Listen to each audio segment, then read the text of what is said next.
Good morning, good afternoon, good evening, welcome back, or if this is your first time here, welcome. So this video is essentially class one of a program that I have developed for parents, and my focus is parents of Black children. So the intro video went out a while back, so if you want to watch that, you can click the link above. But in this video, I'll be discussing why you, as a parent of a Black child in the world today, you should be developing a parenting philosophy. The point of this is to help you to navigate parenting and to unlock your child's genius. So the point of this video, as with all of my content, is to provide you with the tools that you need to raise your child in a way that allows their true genius to flow. The overarching aim is and will always be the liberation of us, as in Black people, through education. So who is this video for? This video is for parents who want to be intentional about supporting their children's development in all areas and providing the opportunities and environments for their children's genius to flourish. We need a revolution for how African children all over the world are educated. This should be our priority. I support parents and professionals to unlock Black children's genius and allow them to thrive no matter where they are. My name is Andrea Yanka. I am an educator, researcher, activist, and an African woman. If you want to know how you can lay strong foundations for Black children, then come on this journey with me, and don't forget to like, comment, and subscribe. So, what are we going to be discussing today? We'll be discussing what a philosophy is and why you need one. I will go into my philosophy and how it impacts my work. I will then show you ways to develop your own philosophy and to create a parenting manifesto. Overall, I'll be talking about the topics from different family structures, so two-parent households, co-parenting, and as a single parent. I am all about community, so there will also be a video for professionals that's coming out soon. So that's for educators, social workers, anybody that works with children and families. So if that's you, check out for that. If you want to follow along with the program, all you're going to need is a notebook and a pen. So before we get into the video, I just want to let you know that I provide coaching services. You can do one-off coaching or you can do continuous coaching. All the details are on my website. I am also super excited to announce that I have launched a community called The Village. My goal and the goal of all of my work ultimately is about building community so that we can begin to see real change in all of our lives. This ties into a project that I'm also getting ready to launch and I'm super excited about. It's also why I've been relatively quiet lately, but it's all going to come out soon. But ultimately, that's what The Village is about. I actually decided on the name of this yesterday, watching a video with a woman talking about why we need to stop using the phrase, it takes a village to raise a child. And she was saying we need to stop doing this because it makes mums who don't have a village feel like they're bad parents. And the video kind of irritated me a little bit because ultimately, the quote actually focuses on the child, right? The quote is, it takes a village to raise a child. And the child needs the village. A lack of village for whatever reason doesn't remove that need. A village will 100% make parenting easier, but focusing on the child, it provides the child with a variety of sources of information and support. At the end of the day, as a parent, you cannot be everything to your child, or as parents, you cannot be everything to your child. It's just impossible. Children need to be exposed to different people, different ways of doing things, different ways of life, etc., just to keep their minds open, to allow their creativity to flow, etc. So if your child is an artist, but there is no artist in the household, it's a completely different experience for that child on lots of different levels, not just artistically. So a key part of developing a parenting philosophy is that you can be intentional about creating the village. So the village is a community for parents and other professionals to come together, share ideas, and potentially tackle issues that concern us together. So for example, as a parent, you can put a question in the group, get the perspectives of other parents and professionals who have similar values to you. The focus of all of my work is children, and that's a main theme that runs through the community, but children are affected by everything that happens in the world.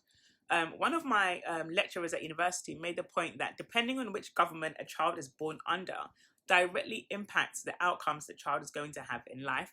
So I grew up in London, so I will use that as an example. And the basic premise is the basic premise is that if your child was born under, for example, a Labour government, generally speaking, at least they used to, Labour governments tend to be a bit more supportive financially with families and stuff like that. We see this through how child benefits are paid or offered to the public. if you're in the UK and you've been there for a while, you're probably aware of how much support for parents dwindled with the coalition government. When I was fact checking my statements, I came across an article that said that Margaret Thatcher got the name Thatcher Milk Snatcher for her policies that resulted in children not getting milk. I don't want to go into that too much, but ultimately, the village is a good opportunity to form connections with people all around the world, and maybe other parents in your community. Let's say you've just moved and you haven't really found anyone to connect with. And as I said before, you also get support from professionals in the community. And these professionals could be lawyers, photographers, psychologists, child development specialists, whoever joins the community effectively. My favorite thing about this though is that we host regular panel discussions with other professionals and parents, etc., based on topics selected by the group. There you have the opportunity to ask questions. So yeah, at the moment I'm doing an introductory offer, so head over to the website to find out more. Anyway, let's get started. So, what is a philosophy? So the dictionary definition of a philosophy is a theory or attitude that acts as a guiding principle for behavior. The way in which I explain this is kind of going to go hand in hand with my philosophy, right? I am of the view that as Africans, as Black people, melanated kings and queens, we can no longer just go along with the status quo, drifting along, right? We need to be intentional about how we steer the ship, how we establish ourselves now, which I know many people are doing, but we have to be intentional in how we are raising our children. We have to be intentional about the opportunities and environments that we provide for our children. We need to be fully aware of the sources of our approaches to educating our child. And what I mean by that is, what is the philosophy behind the approaches or the ways in which we have been socialized to educate our children. And we need to have realistic understanding of the outcomes of the choices that we make for our children, right? We have to be aware of the fact that much of how we have been socialized into being is actually counterproductive to what we're trying to achieve as a collective. The saying goes, no one is going to give you the education that you need to overthrow them. If we want true liberation, then we have to be intentional about that. And we have to be intentional about building the minds and hearts to not only sustain, but to build on what we are establishing now. So that's my philosophy. I believe that education should be a tool that we use to this effect.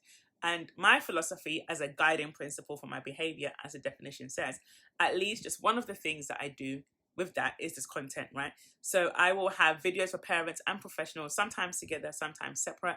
It just depends on what works with the content. The goal though is that all of us together create almost like a wall around our children so that we can have the time and space to develop well-rounded children and so that their true genius can be realized. My other view is that every person comes into this life with a purpose, and it is integral to the entire kind of fabric of life, kind of divine, God's will, whatever you want to call it. This has definitely become more solidified as I began to unpack and unpick my views on God and purpose and human existence and religion and spirituality, etc. And I guess I'll kind of talk about that in other videos. One thing that I definitely do hold on to though is that we have to be mindful to not just forget the wisdoms of our ancestors. Because when all is said and done, as soon as we let those things go, we fell, and we fell hard. So the role of the community is to help the child to discover that, right? So that's educators, parents, etc.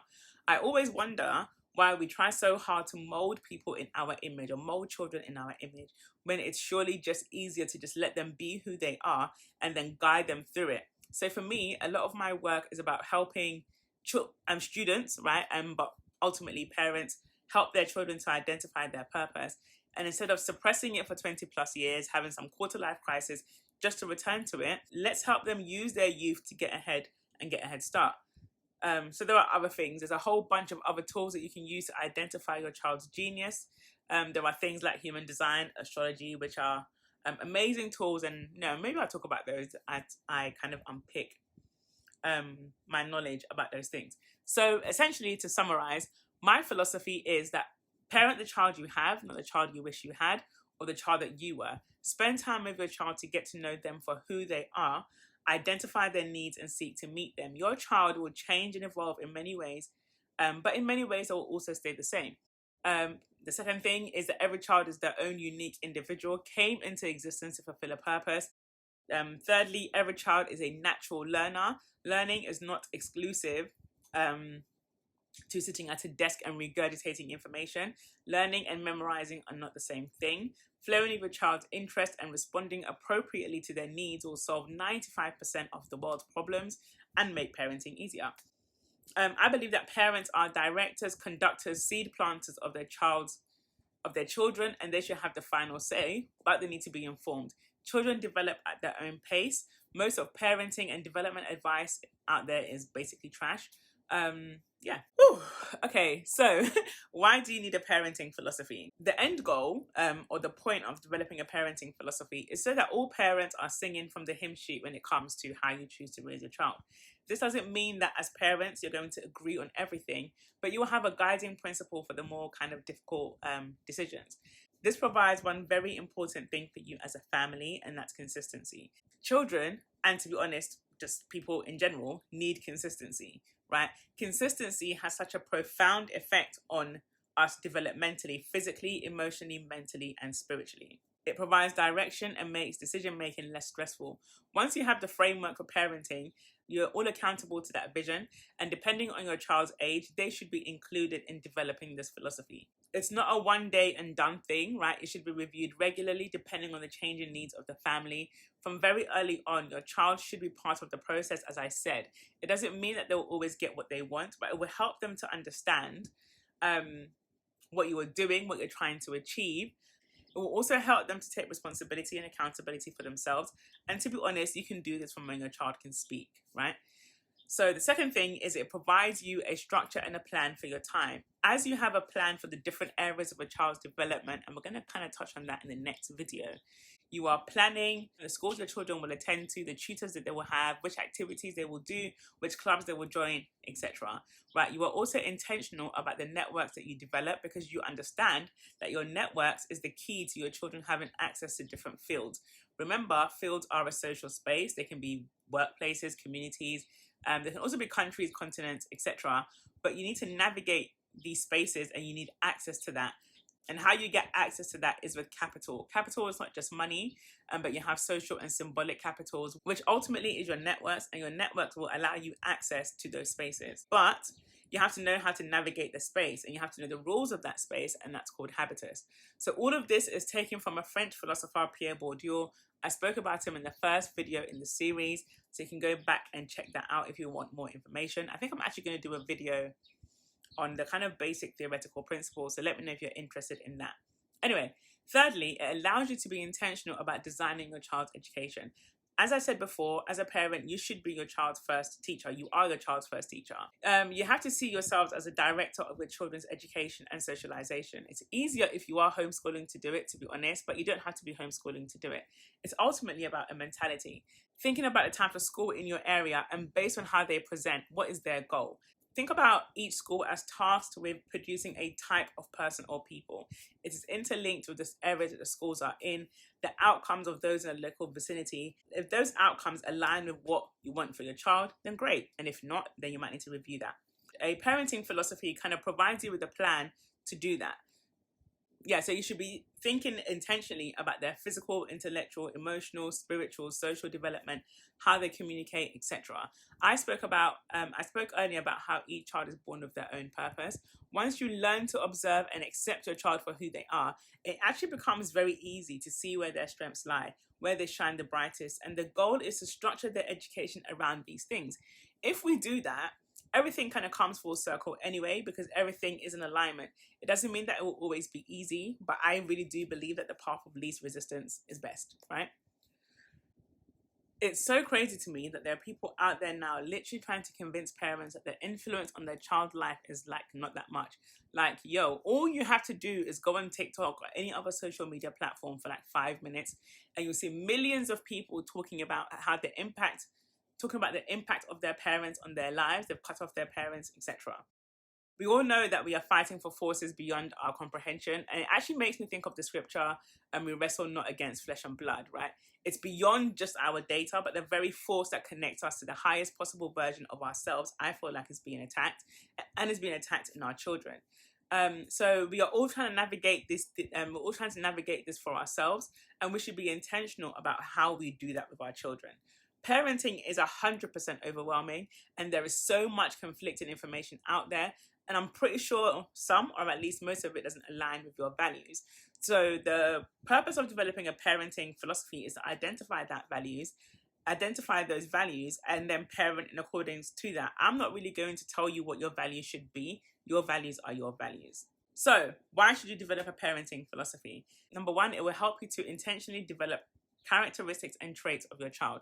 Day-to-day decisions that you make are going to develop traits and characteristics in your child. Do you want to do them accidentally or on purpose? Number two, it's going to underpin everything that you do as a parent, right? The spaces that you take your child to, the activities they do, the type of schools you send them to, etc. Number three, what traits do you actually already have? Which do you want your child to adopt and which do you want them to avoid? So I've spoken at length about why you need one, touched on some of my own philosophies, and now we're going to go into how to develop one, right? So it's a good time for me to remind you that if you want support in implementing any of this, you can book a one-to-one coaching session on the website. So I'm going to talk about this in general based on the assumption that you're doing this as parents together, as you know, two parents together. But I'll also tell you how to adjust to circumstances where it might be difficult based on your family structure. Like if you're co-parenting, you can't do the whole touch your neighbor thing. So I feel like I should put out a disclaimer, right? The process of developing a parenting philosophy is challenging because it requires both parents or parental figures to hold up a mirror to themselves and be honest about what you want for your child, and also who's going to be responsible for what. The whole point of having a two-parent household is that there's balance in the home, right? And there's a lot of things in our lives that bring in balance, and we have to be intentional about creating balance. I use the word intentional a lot, and there's a reason for it, okay? But I'll touch on that later. We are also talking about having a balanced load between the parents, right? So that one side is not doing all of the heavy lifting. It is important for the general stability of the home. Another thing is I'm always really interested to speak to parents who maybe they weren't the primary parent and then all of a sudden became the primary parent, let's say because their spouse died. And they kind of talk about how much they underestimated how hard it was to be the primary parent. The problem is that it becomes much harder for them in those situations to adjust because they never had that balance. They've never really been exposed to the difficulties of parenting alone, or at least doing the heavy lifting. So ideally, establishing that balance actually helps everybody in the long run. So it's notebook time. We're going to talk about developing the parenting philosophy. So we're going to do some activities, and if you're watching this video together, I want you to do these activities or answer these questions independently and then share them with your partner when we get to that point. I'd also really like to know what your answers are, so you can comment the answers that you're comfortable sharing in the comments, or you can DM or even email me. And this is also really helpful for me in terms of developing content and seeing where parents are and what they need and that kind of stuff. And of course, you can book a one-to-one if you want to discuss them further. So there are literally just 6 questions that we're going to address, right? I don't want to make it too overwhelming. So as I said, answer it first. You're going to pause the video to answer the questions. I'll kind of give you a prompt of when to pause because I do give examples with some of the questions. And I'd also encourage you to do this activity with your child. I say with your child because it's a collaboration. What we're not going to do is position your child as a passive recipient, but as a co-creator of their own experiences. So this idea actually comes from Froebel, who is hands down my favorite early childhood philosopher, pedagogue, educator, etc.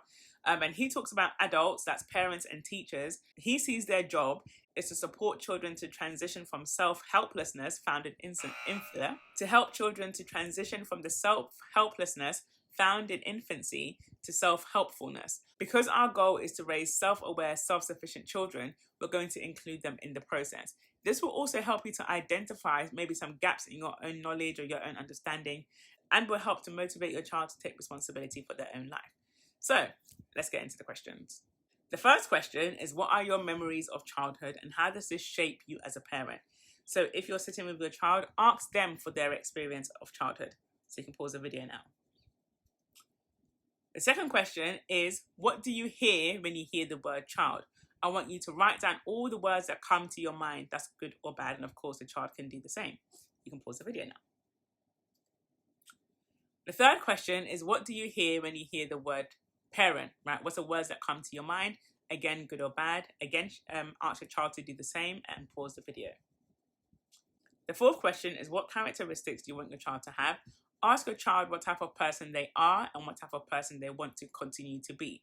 I tend to not do this, ask them who they want to become, because there's this whole idea that we often kind of position children as they're not humans yet, like they have to become humans when they grow up, and we don't really want to do that. So anyway, the prompts I want you to think about is think about how you want your child to communicate, to be able to articulate themselves, respond to conflict, handle different situations. Think about things like integrity, honesty, bravery, etc. Whatever comes to your mind, right? What kind of person do you want your child to be? You can pause the video. Number 5 is, what type of opportunities do you want for your child? Ask your child what type of opportunities they want to have. Again, not what they want to be when they grow up. Yeah, so which forms of capital do you already have, and therefore you can pass down in terms of opportunity. So remember, capital is not only money. That's only one form of capital. Capital is also things like social status, the connections that you have. The main goal of the village is to help you to access not only other parents, but also other professionals and other opportunities for your child. So think broadly, and then in subsequent videos, we're going to talk about how you can actually begin to make that happen. You can pause the video. So the final question is, what are your values? What are your strengths? And what are your weaknesses? So you can pause the video. So once you've completed your lists, right, I want you to share them with, like, as a family. So share them with your partner, with your child. If you are co-parenting, hopefully you can kind of do this. You can sit down and do this together. But if you're doing it alone, that's fine. Sort through the list, but you do kind of lose out on another perspective. So you can share it with a trusted person. Of course, you can book a call. So let's go back through the questions. With the first question, I want you to identify the specific ways in which your childhood experiences has impacted the way in which you parent.